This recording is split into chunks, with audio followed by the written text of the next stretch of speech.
قابل قدر گرامی اللہ تبارک و تعالیٰ نے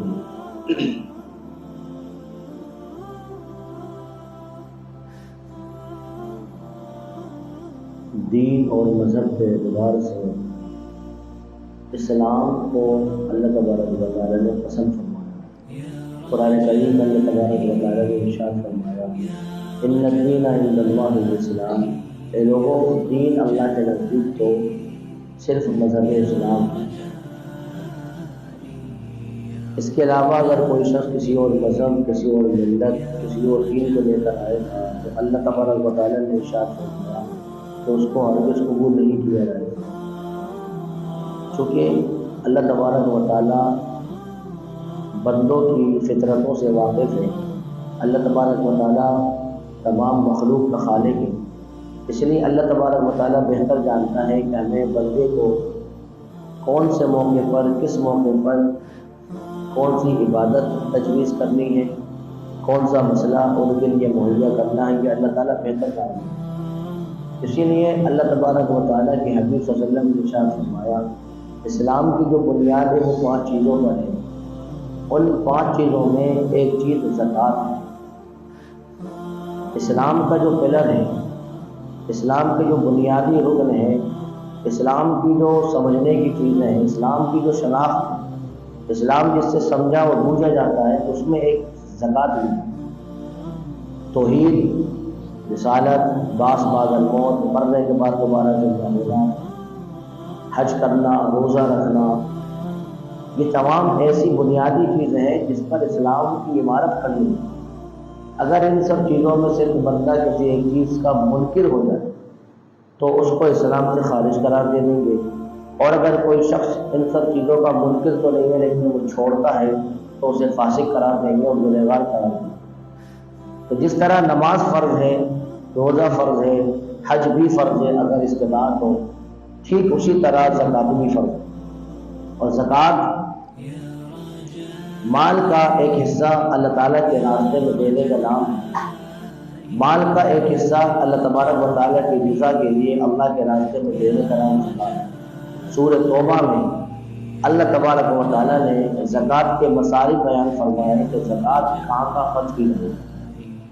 چونکہ قرآن کریم کے اندر جب زکوٰۃ کی فرضیت کی آیت نازل ہوئی، 700 سے زیادہ جگہ قرآن کریم میں ایسی ہیں جہاں اللہ تبارک و تعالیٰ نے نماز کا ذکر فرمایا، اقیم الصلاۃ، اے لوگوں نماز قائم کرو۔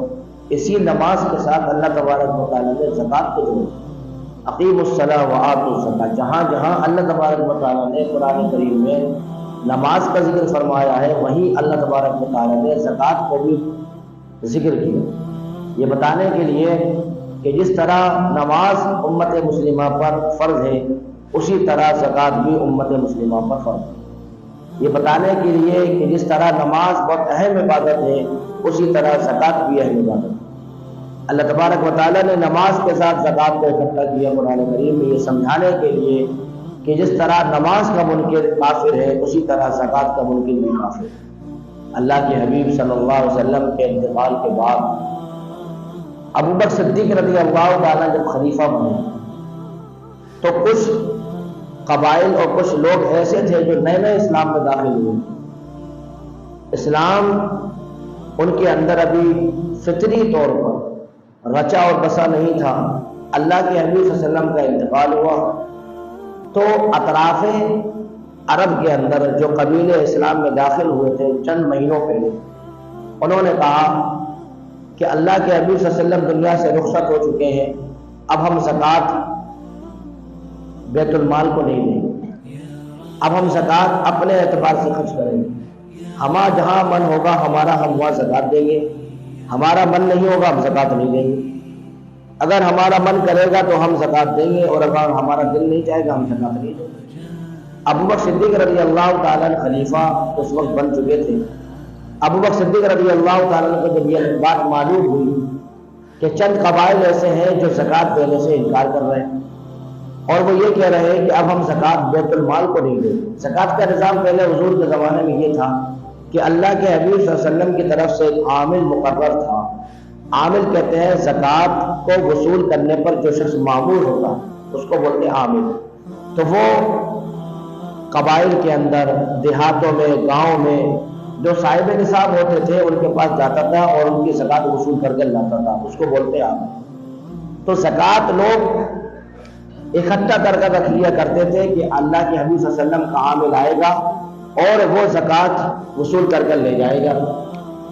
اللہ کے حبیب صلی اللہ علیہ وسلم کی وفات کے بعد جو قبیلے نئے نئے اسلام لائے تھے انہوں نے یہ سمجھا کہ حضور کی زندگی تک یہ عامل کا سلسلہ تھا، اب ہم زکوٰۃ بیت المال کو نہیں دیں گے، اب ہم زکوٰۃ اللہ کے حبیب صلی اللہ علیہ وسلم کے عامل کو نہیں دیں گے، حضور دنیا سے جا چکے ہیں، اب ہم زکوٰۃ اپنے اعتبار سے خرچ کریں گے، جہاں ہمیں دینا ہوگا دیں گے، نہیں دینا ہوگا نہیں دیں گے۔ ابو بکر صدیق رضی اللہ تعالیٰ عنہ خلیفہ بنے، آپ نے سب سے پہلے یہ حکم نافذ فرمایا کہ اگر وہ لوگ جو حضور کے زمانے میں زکوٰۃ دیتے تھے اگر وہ اب زکوٰۃ نہیں دیں گے تو ابو بکر صدیق رضی اللہ تعالیٰ عنہ ان سے جہاد کریں، ان سے قتال کریں گے۔ اب آپ سوچیں، مسلمانوں سے لڑنا، مسلمانوں سے قتال کرنا، جو کلمہ پڑھنے والے جن کا قرآن مسلمانوں جیسا ہے، وہ قرآن کے حامی ہے، قرآن کو پکڑنے والے، وہ نماز کے پابند ہے، ان کا قبلہ بھی ایک ہے، ان کا کعبہ بھی ایک ہے، لیکن ابو بکر صدیق کیا فرماتے ہیں، اگر وہ زکوٰۃ روکیں گے تو ابو بکر ان سے جہاد کرے گا اور قتال کرے گا، یہاں تک کہ وہ زکوٰۃ میں وہ رسی بھی دینے پڑے گی جو حضور کے زمانے میں بکری کے بچے کے گلے میں پڑی ہوتی تھی، اگر وہ اس رسی کو بھی روکیں گے تو ابو بکر صدیق رضی اللہ تعالیٰ نے فرمایا میں ابو بکر ان سے جہاد کروں گا اگر وہ زکوٰۃ بیت المال کو دینے سے روکیں گے۔ آپ سوچیں زکوٰۃ کتنی اہم عبادت ہے کہ جہاں مسلمانوں کی عزت کا مذاق اڑانا گناہ ہو، جہاں مسلمان کا نام برا پکارنا گناہ ہو، مسلمانوں کو بری نظر سے دیکھنا گناہ ہو، وہاں ابو بکر یہ کہہ رہے ہو اگر کوئی شخص زکوٰۃ روکے گا تو میں اس سے لڑائی کروں گا، میں اس سے قتال کروں گا، میں اس سے جہاد کروں گا۔ اگر حضور کے زمانے میں جو حضرات زکوٰۃ دیتے تھے اب زکوٰۃ اگر وہ روکیں گے تو میں ابو بکر سے لڑوں گا۔ زکوٰۃ کتنی اہم عبادت ہے۔ اللہ کے حبیب صلی اللہ علیہ وسلم کے انتقال فرمانے کے بعد جب قبائل نے یہ ارادہ کیا کہ ہم زکوٰۃ نہیں دیں گے، اب زکوٰۃ ختم ہو چکی ہے، ایک قبیلہ ایسا بھی تھا جو یہ کہتے تھا اب زکوٰۃ حضور کی زندگی تک تھی، اب ہم زکوٰۃ نہیں دیں گے، زکوٰۃ کے اب منکر ہو چکے ہیں وہ قبیلہ والے۔ ابو بکر صدیق رضی اللہ تعالیٰ نے فرمایا جو مسلمان کلمہ گو ہو، کلمہ پڑھنے والا، وہ کسی اسلامی شعار کا مذاق اڑائے گا، یہ ابو بکر کی سنت ہے کہ اس سے لڑائی کی جائے۔ اگر کوئی شخص نماز کا مذاق اڑائے گا اس سے جہاد کرنا ضروری ہوگا اگرچہ وہ کلمہ پڑھنے والا۔ اگر کوئی شخص اللہ کے حبیب صلی اللہ علیہ وسلم کی سنتوں کا مذاق اڑائے گا، اسلامی تشخص کا مذاق اڑائے گا، اسلامی وراثت کا مذاق اڑائے گا اگرچہ وہ کلمہ پڑھنے والا ہو، یہ ابو بکر کی سنت ہے کہ اس سے قتال کیا جائے گا، اس سے لڑائی کی جائے گی۔ اسلام کوئی ایسا دین تو ہے نہیں جو چند لوگوں نے مل کر اس کو گھڑ لیا ہو، اسلام کوئی ایسا مذہب نہیں ہے جو چند افراد کا مذہب ہو، اسلام تو عالمی مذہب ہے اور اسلام ایک آسمانی مذہب ہے، اس کے پاس اپنے اصول ہیں، اپنے قانون ہیں، اس کے پاس اپنے رولز ہیں، اس کے پاس اپنی کتاب ہے، اس کے پاس اپنے افراد ہیں صحابہ کی شکل کے اندر، اس کا ایک نبی ہے جو ہمارا مقتدی اور پیشوا اور رہبر ہے۔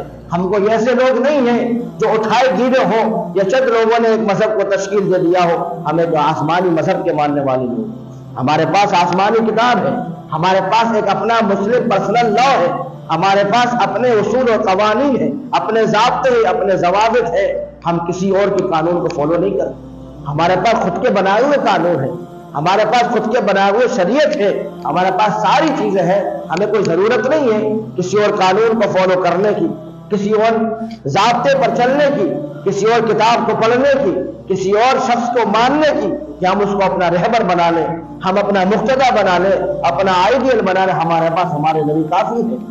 ایسی کون سی چیز ہے جو اللہ کے حبیب صلی اللہ علیہ وسلم نے امت کے لیے تشنا چھوڑ دے؟ آپ نے کوئی مسئلہ نہیں چھوڑا، یہاں تک کہ پانی آپ کو کیسے پینا ہے یہ اللہ کے حبیب صلی اللہ علیہ وسلم آپ کو بتا کر دیں، آپ کو کھانا کس طرح کھانا ہے، کتنے انگلیوں سے کھانا کھانا ہے، کتنی سانس میں پانی پینا ہے، اگر آپ استنجا کریں گے تو کس نوعیت کے ساتھ کریں گے، یہ ساری چیزیں اس شریعت کے اندر موجود ہیں۔ اتنے ڈسپلین کے ساتھ پوری دنیا میں سب مذہب کا آپ جائزہ لے لیں، کون سا مذہب ہے جو اتنے ڈسپلین کے ساتھ چل رہا؟ آپ صفے جب بنائیں گے آگے پیچھے کھڑے نہیں ہو سکتے، آپ نماز میں کھڑے ہوں گے آپ امام کے آگے نہیں ہو سکتے، آپ کا ایک قانون ہے، آپ ایک شریعت کے پابند ہیں، اس لیے جس طرح نماز فرض ہے، روزہ فرض ہے، اسی طرح امت مسلمہ پر زکوٰۃ فرض ہے۔ ہر وہ شخص جو بالغ ہو چکا ہو، جو عاقل ہو، سمجھدار ہو، پاگل نہیں ہے، مجنون نہیں ہے، بچہ نہیں ہے، عاقل ہے، سمجھدار ہے، بالغ ہے، پاگل نہیں ہے، صاحب نصاب ہے۔ صاحب نصاب کا مطلب یہ ہے کہ اس کے پاس یا تو 7.5 تولہ سونا ہو۔ اگر ہم آج کے ماحول میں دیکھیں تو 7.5 تولے سونے کی جو مقدار ہے آج کے ماحول میں 87 گرام، یا اس کے پاس 52.5 تولہ چاندی ہو۔ 52.5 تولہ چاندی کو اگر ہم آج کے ماحول میں دیکھیں تو 633 گرام چاندی، یا اس کے پاس دونوں چیزیں نہیں ہیں، سونا بھی نہیں ہے، چاندی بھی نہیں ہے، کچھ بھی نہیں ہے، لیکن اس کے پاس کرنسی ہے، اس کے پاس نقد روپیہ موجود ہے۔ تو اگر ہمارے پاس اتنا نقد روپیہ موجود ہے کہ جس سے ہم 633 گرام چاندی خرید سکتے ہیں، اور اگر ہمارے پاس یہ مال ہے اور اس مال پر سال گزر گیا ہے، تب اللہ تبارک و تعالیٰ کہتے ہیں کہ اس کا 2.5% ہمارے راستے میں دو۔ ایسا نہیں ہے کہ آج آپ کے پاس لاکھوں روپے آئے، ابھی 2 مہینے ہوئے، 3 مہینے ہوئے، 4 مہینے ہوئے، 5 مہینے ہوئے، اب وہ لاکھوں روپے آپ کے پاس تھے لیکن وہ خرچہ ہوگا، یا کسی اور کام میں آپ نے لگا دیے، وہ چلے گئے، قرضے میں چلے گئے، کسی اور خرچے میں چلے گئے، تو اس پر زکوٰۃ نہیں، کیونکہ اس مال پر آپ کا سال گزرا نہیں۔ مال پر سال کا گزرنا یہ زکوٰۃ کے لیے ضروری ہے۔ آپ کے پاس آج کے دن کروڑوں روپے آ چکے لیکن وہ پھر چلے گئے، وہ خرچہ ہو گئے، آپ نے اس میں مکان میں لگا دیے، آپ نے مکان بنوا لیا، تو اس پر زکوٰۃ نہیں ہے، کیونکہ اس مال پر آپ کا 1 سال ابھی گزرا نہیں۔ اس لیے زکوٰۃ کی جو کاؤنٹنگ ہے اس میں سال کا گزرنا زکوٰۃ کے واجب ہونے کے لیے شرط ہے۔ اب دیکھا کیا جائے گا کہ گزشتہ رمضان میں آپ کے پاس 2.5 لاکھ روپے تھے، آپ صاحب نصاب ہو چکے تھے، کیونکہ 633 گرام چاندی تو آج کے زمانے کے اعتبار سے اگر دیکھی جائے تو 30-40 ہزار کی ہوگی آس پاس، لگ بھگ اتنی۔ تو اگر گزشتہ سال آپ کے پاس 2.5 لاکھ روپے تھے تو اب آپ کے پاس 18 لاکھ ہے، تو اس پر پورا سال گزر چکا ہے، اب 18 لاکھ کی زکوٰۃ آپ دیں، اور آپ 2.5% حصہ نکال لیں اور اللہ کے راستے میں آپ زکوٰۃ دیں۔ یہ فرض ہے، آپ یہ نہ سوچیں یہ فرض نہیں ہے، بلکہ میرے بھائی یہ فرض ہے۔ اللہ تعالیٰ زکوٰۃ کے ذریعے آپ کے مالوں کو پاک کرتا ہے، اللہ تعالیٰ زکوٰۃ کے ذریعے آپ کے مالوں میں بڑھوتری پیدا کرتا ہے، اللہ تعالیٰ زکوٰۃ کے ذریعے آپ کے مالوں میں برکتیں عطا فرماتا ہے۔ آپ سوچیں، ایک نظام ہمارا ہے، ہمارے معاشرے کے اندر ہر شخص مالدار نہیں ہے، کسی کے پاس مال ہے، کسی کے پاس نہیں ہے۔ کچھ حضرات ایسے ہیں جن کے پاس کھانا 2 ٹائم کا ہے، تیسرے وقت کا نہیں ہے، کچھ حضرات ایسے ہیں جن کے پاس 2 دن کا کھانا ہے، تیسرے دن۔ تو ایک نظام ہے ہمارا، ہمیں سب کی فکر کرنی ہے۔ تو اللہ تبارک و تعالیٰ نے مالداروں کے ذمے یہ ڈیوٹی لگائی ہے کہ اللہ نے آپ کو مال دیا ہے، یہ مال آپ کا نہیں ہے اور نہ آپ کی صلاحیت کی بنیاد پر آپ کے پاس آیا ہے، اللہ نے طے کر رکھا تھا، تقدیر میں مقدر تھا کہ اللہ آپ کو اتنا مال دے گا، اللہ نے آپ کو مال دے دیا۔ اب اللہ کہتا ہے کہ آپ کے ذمے غریبوں کے حقوق جڑے ہیں، مسکینوں کے حقوق جڑے ہیں، فقیروں کے، پڑوسیوں کے حقوق جڑے ہیں، رشتہ داروں میں جو غریب ہیں، جو مستحق زکوٰۃ ہیں، ان کے حقوق جڑے ہوئے ہیں۔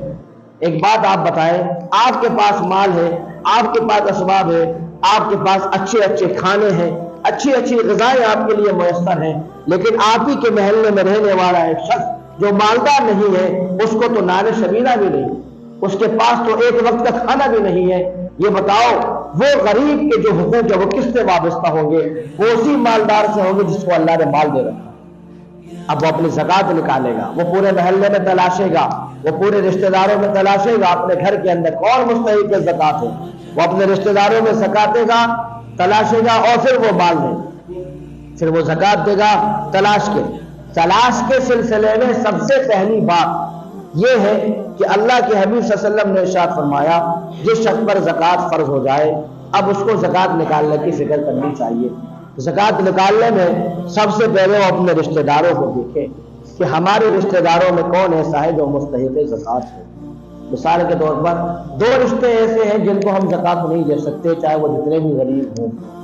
والدین اپنی اولاد کو زکوٰۃ نہیں دے سکتے، اولاد اپنی والدین کو زکوٰۃ نہیں دے سکتی۔ یہ دو رشتے ایسے ہیں کہ ہم انہیں زکوٰۃ نہیں دے سکتے، لیکن اس کے علاوہ جتنے بھی رشتے ہیں ایک دوسرے کو زکوٰۃیں دی جا سکتی ہیں۔ بھائی اپنی بہن کو زکوٰۃ دے سکتا ہے اس شرط کے ساتھ کہ وہ مستحق زکوٰۃ ہو۔ بہن مالدار ہے، وہ اپنے بھائی کو زکوٰۃ دے سکتی ہے اس شرط کے ساتھ کہ بھائی زکوٰۃ کا مستحق ہے، لیکن والدین اولاد کو زکوٰۃ نہیں دیں گے، اولاد والدین کو زکوٰۃ نہیں دیں گے۔ ان دو رشتوں کے علاوہ جتنے بھی رشتے ہیں اس میں زکوٰۃ دی جائے گی۔ سب سے پہلا حق آپ اپنے رشتہ داروں میں تلاشیں کون زکوٰۃ کا مستحق ہے۔ اس میں آپ کو دو ثواب ملیں گے۔ پہلا ثواب آپ کو ملے گا عبادت کی ادائیگی کا کہ آپ نے زکوٰۃ جو فرض تھی اس کو ادا کیا۔ دوسرا آپ کو ثواب ملے گا صلہ رحمی کرنے کا کہ آپ نے اپنے رشتہ داروں کے ساتھ اچھا برتاؤ اور سلوک کیا۔ اب جب آپ پر زکوٰۃ فرض ہو گئی ہے تو آپ نے رشتہ داروں میں دیکھا کہ زکوٰۃ کے مستحق ہمارے رشتہ داروں میں کوئی نہیں۔ اب آپ کی ذمہ داری یہ ہے کہ آپ اپنے خاندان میں دیکھیں، آپ کا خاندان بہت بڑا ہے، آپ اپنے خاندان میں دیکھیں کہ ہمارے لیے زکوٰۃ کے مستحقین حضرات کون کون ہیں۔ اگر مستحق مل جائے تو ان کو زکوٰۃ دے دی جائے، اور مستحق اگر خاندان میں نہیں ملیں گے تو سب سے پہلے آپ اپنے محلے کے پڑوسی کو دیکھیں گے۔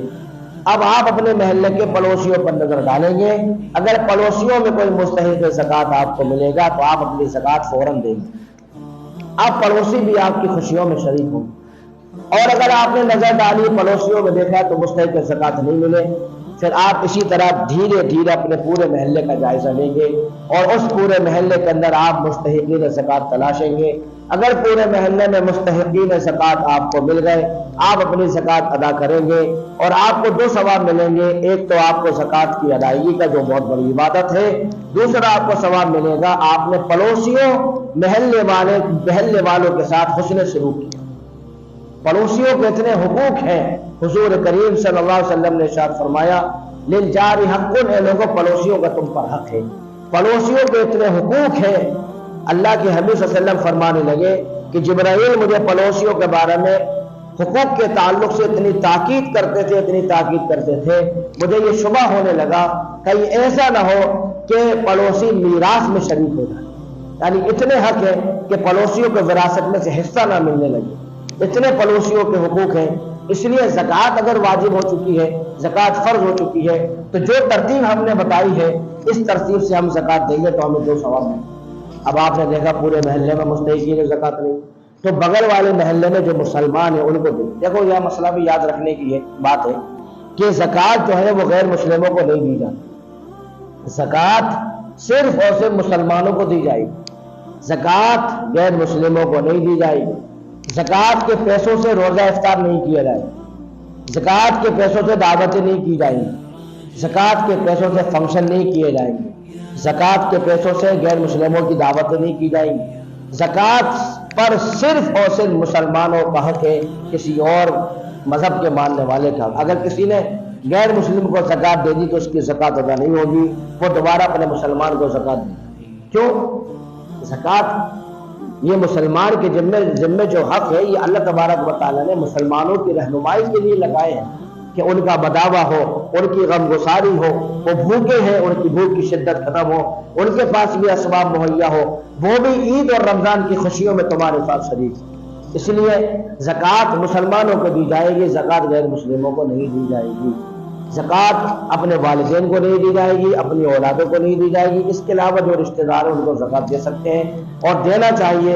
اس سے سب سے بڑی بات یہ ہے کہ زکوٰۃ کی ادائیگی کا ثواب بھی ملے گا اور جو آپ نے رشتہ داروں کے ساتھ حسن سلوک کیا اس کا بھی ثواب ملے گا۔ اب ہمیں اس سلسلے میں یہ ذمہ داری اٹھانی چاہیے اور ہمیں سمجھنا چاہیے کہ ہمارے اوپر زکوٰۃ واجب ہے یا نہیں۔ آپ اپنا خود محاسبہ کریں اور آج خود اپنا جائزہ لیں، اپنے کام دھندے کا، اپنے بزنس کا، اپنی کرنسی کا، اپنے سونے اور چاندی کا پورا ایک بایو ڈاٹا تیار کر لیں اور آپ سوچیں گزشتہ سال ہمارے پاس کرنسی ملا کر، بزنس کا سامان ملا کر، روپیہ پیسہ ساری چیزیں ملا کر 18 لاکھ روپے ہو چکے ہیں۔ آج کے دل کے اندر 20 لاکھ ہو چکے ہیں ایک سال میں۔ اس لیے اللہ تبارک و تعالیٰ نے فرمایا اب 20 لاکھ کو کاؤنٹ کر لو، اس میں 2.5% زکوٰۃ کتنی ہے وہ نکال دو، مسئلہ ختم ہو گیا۔ زکوٰۃ کوئی پیچیدہ مسئلہ نہیں ہے، اصل میں لوگ زکوٰۃ دینا نہیں چاہتے، جو لوگ زکوٰۃ دینا نہیں چاہتے وہ طرح طرح کے بہانے تلاشتے وہ کہتے ہیں مولانا ہم پہ زکات فرض ہے نہیں. کیوں؟ وہ سمجھتے ہیں کہ زکات سے بینک بیلنس پہ واجب ہوتی ہے. آپ سمجھ رہے ہیں؟ وہ کہتے ہیں زکات صرف اس پہ واجب ہوتی ہے جو ہمارے بینک کے اکاؤنٹ میں پیسے ہو. کہتے ہیں ہمارے پاس تو کچھ نہیں ہے، نہ اکاؤنٹ میں نہ کہیں ہے، تو زکات تو فرض ہوگی نہیں. انہیں یہ بتاؤ کہ تمہارے گھر میں جو ٹی وی لگا ہے اتنا بڑا، یہ 36 انچ کا، اس سے سانسیں چل رہی ہیں تمہاری؟ آپ سمجھ رہے؟ اس سے ہماری سانسیں چل رہی ہیں. یہ بڑے بڑے جو ٹی وی لگا رکھے، جو شیطانی جو دجالی فتنے لگا رکھے ہم نے، اس سے ہماری سانسیں چل رہی ہیں.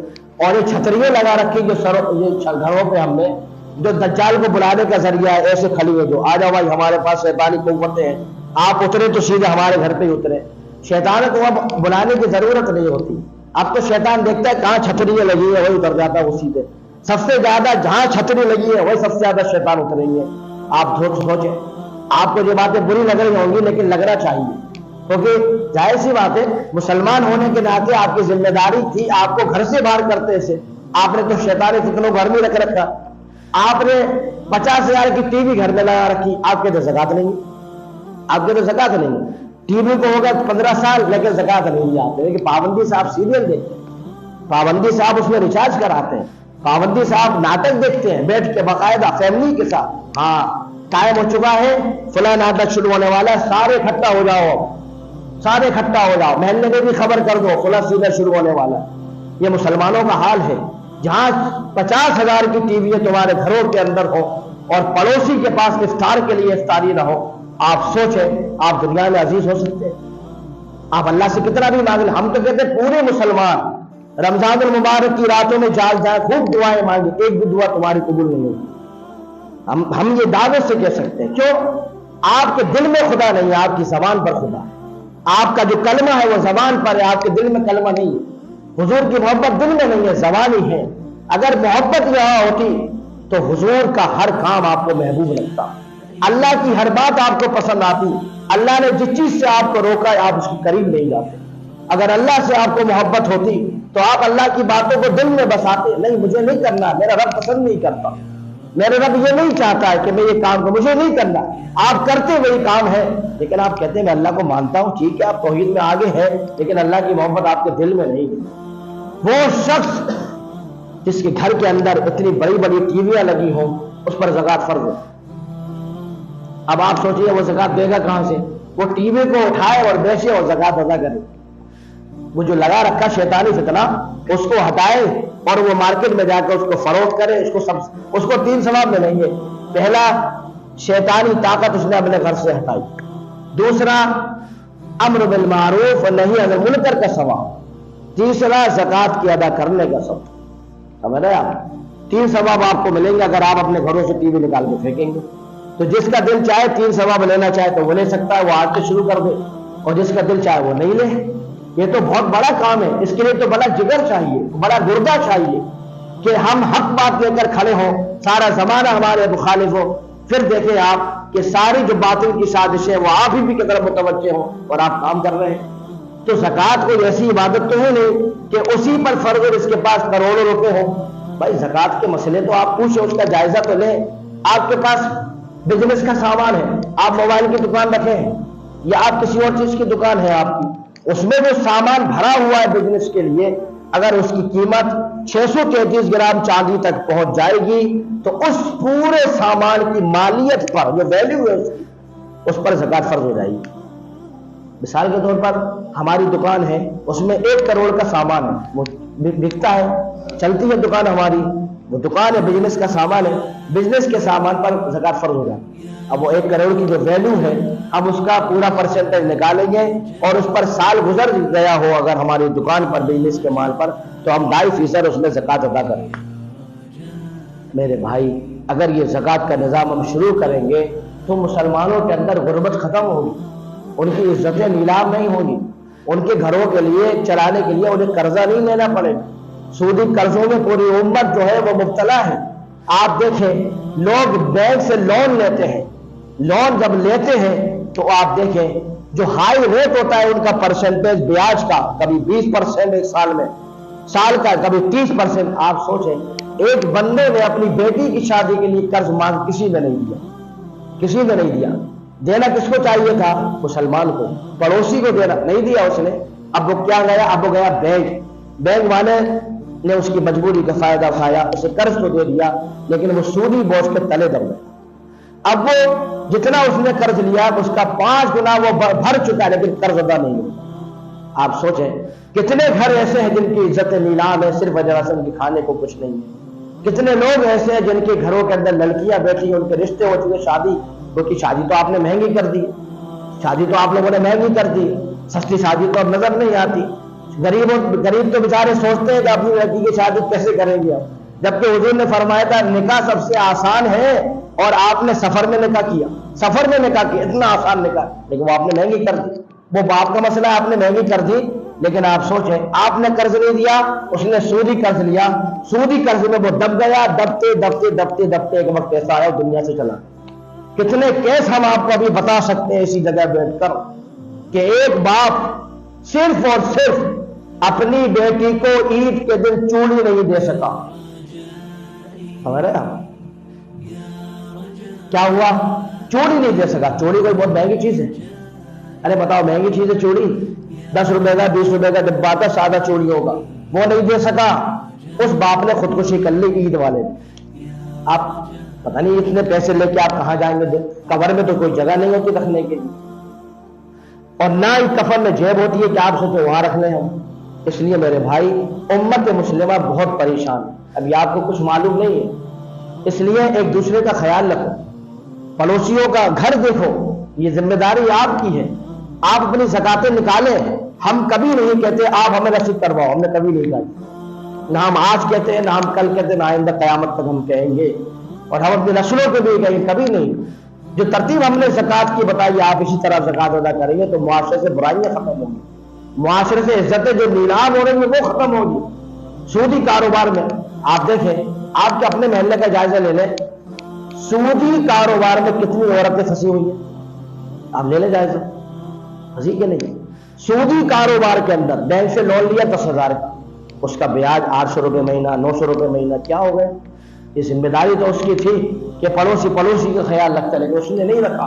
شادی کے لیے لوگوں نے قرضے لیے، سودی کاروبار میں دب گئے، دب کر دنیا سے رخصت ہو گئے، ان کا قرض ادا نہیں ہوا۔ یہ ایک ایسا مذہب جو سود کے بوجھ سے لوگوں کو چھڑانے آیا ہو، وہی لوگ اگر سود میں مبتلا ہو جائیں گے تو امت کہاں جائے گی؟ آپ سوچیں۔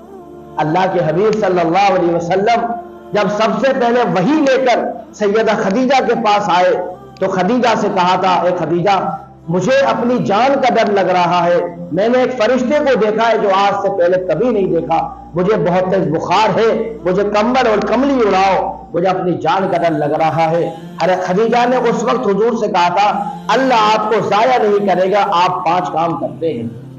ان 5 کاموں میں ایک کام یہ بھی تھا کیا کہ جو حضرات قرض کے بوجھ سے دبے ہیں آپ ان کے لیے کماتے ہیں اور کما کر انہیں دیتے ہیں۔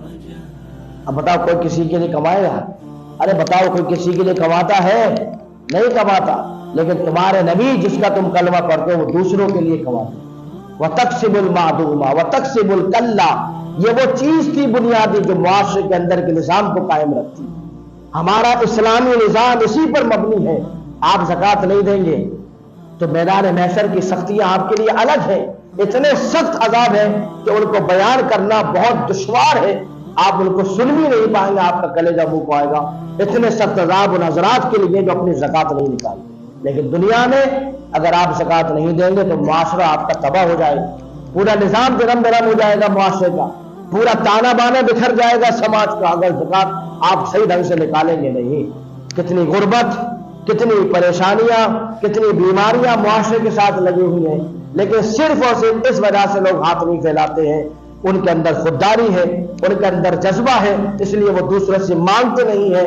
لیکن اللہ تبارک و تعالیٰ میدان محشر میں بندے کو کھڑا کرے گا اور کہے گا میں بھوکا تھا تم نے مجھے کھانا نہیں کھلایا۔